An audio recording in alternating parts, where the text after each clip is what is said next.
Why doesn't someone remember to ask themselves the question they should ask when things go wrong?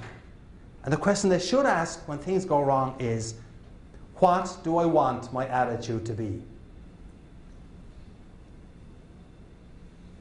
Because if you ask yourself the question, what do I want my attitude to be in that kind of a situation, you're unlikely to say, I want to be angry, I want to be annoyed. You're unlikely to say, I want to be upset. You're much more likely to say, I don't want to be angry. What do I want my attitude to be? I don't want to be upset. I don't want to be annoyed. And you will make some effort not to be angry and not to be annoyed. It is a powerful question that can make a real difference to you. I'll give you another example of where it helped me. A few years back, I was driving in the western suburbs here of Chicago in rush hour traffic. Came to a set of traffic lights, turned left at the traffic lights, and a few seconds after turning left, I noticed in my rear view mirror a mobile discotheque. Cop car, flashing lights. So I pulled to the slower lane, he pulled to the slower lane. And I remember saying to myself, well, holy St. Patrick and St. Bridget. Bit of respect there, please. Holy St. Patrick and St. Bridget, what could that fine officer of the law want from an upstanding citizen like me? Now, that was the gist of what I was thinking. I may have said just one four-letter word. But for those of you whose mind is in the gutter, the word was oops. Which, as you all know, stands for uh-oh, police, stop. Right. So I pulled into a little small parking lot at the side of the road, and as I was pulling in, I said to myself, now why does he want to speak to me? And the only reason I could figure why he might want to speak to me was when I had turned left at the traffic lights. They were slightly red, but not by a whole lot now, mind you. So he is there on his computer checking me to see if in my case I'm a member of the Irish Republican Army, or even worse, a Cubs fan. Go White Sox! I have to tell you, depending on who I'm speaking to, I obviously try and put in a kind of an answer to that gets a reaction. But when I was speaking up in near the Green Bay area a couple of years ago, I made the comment that the cop was checking to see if I was a member of the Irish Republican Army, or worse, a Packers fan. I didn't think I would get out of that room alive.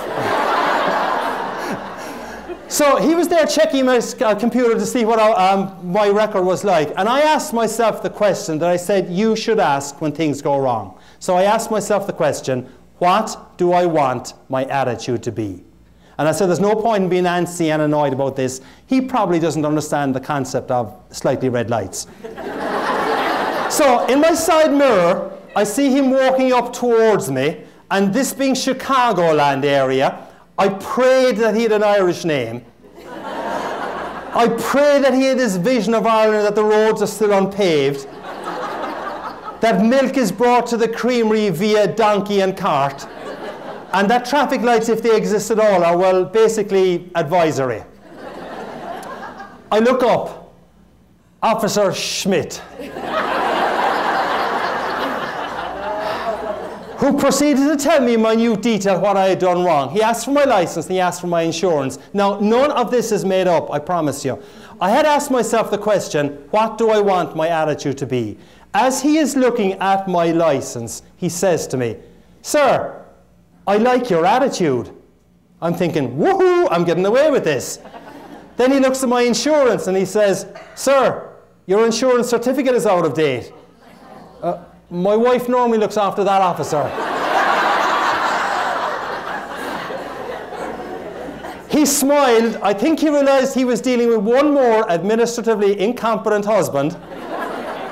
Ladies, you know the story, I'm sure.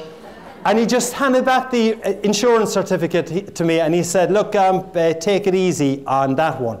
Now, I should tell you that this event happened on the 16th of March. Okay? One day before St. Patrick's Day.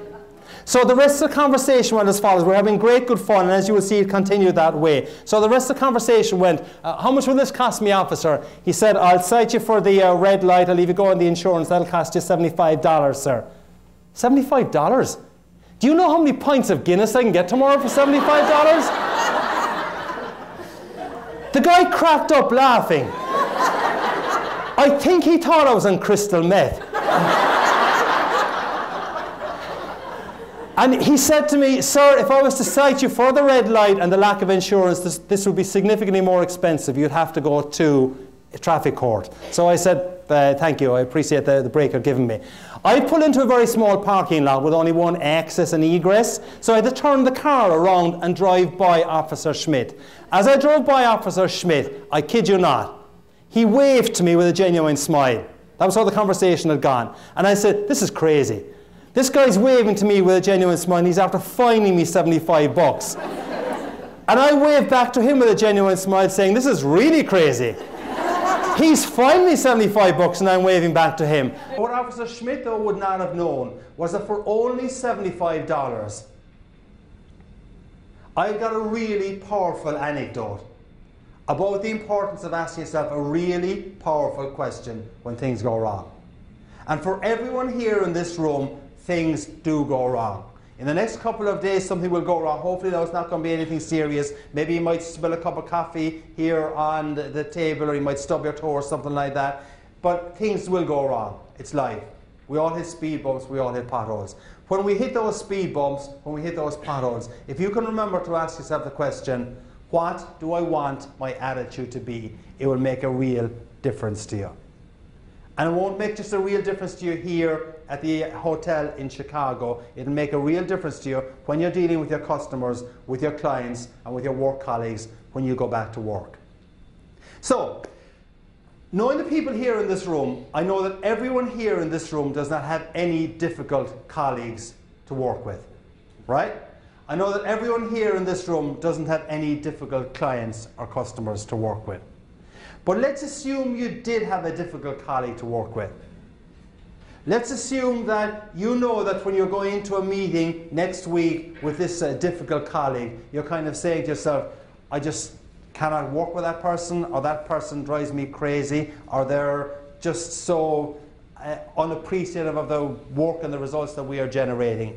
One way that will help you to change the environment in that meeting room or at that meeting is that before you go to the meeting,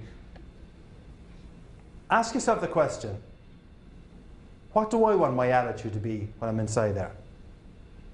And I think when you ask yourself the question, what do I want my attitude to be, when you're going dealing with your difficult work colleague, or you're going dealing with a customer that you really have difficulties with, when you ask yourself the question, what do I want my attitude to be, you're not going to say, I want to be cranky, I want to be upset, I want to annoy them.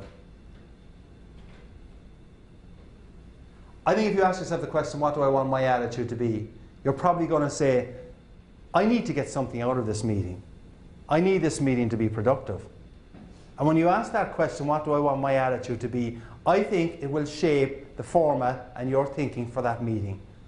And if you go into that meeting with that kind of a different attitude, you may well come out with a totally different result, a more positive result. It is a powerful question that can make a real difference to you. Every single day you face challenges. Every single day you face disappointments, issues, difficult colleagues, etc. If you can remember to ask yourself the question, what do I want my attitude to be, it can make a real difference to you. Right. So we've got goals, we've got attitude. Now let's go to behavior.